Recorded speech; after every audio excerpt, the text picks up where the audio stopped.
Hi guys, welcome to Tech Team channel. Hope you are doing well. In this video I'm gonna be showing you how you can restore your deleted draft messages in Gmail. So in this case, go to log in your Gmail first.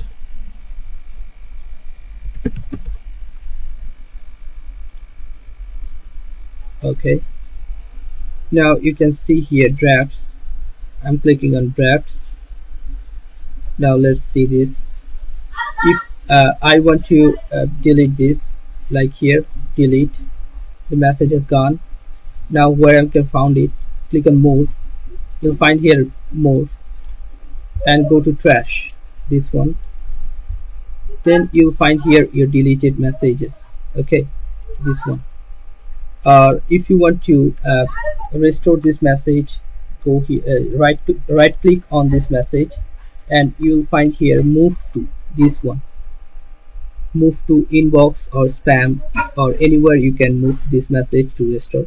I'm clicking on spam. Okay, so message has restored. So guys, this is how you can do this. So guys, if you find this video helpful, then please give a thumbs up and don't forget to subscribe the channel. Thank you so much for watching the video.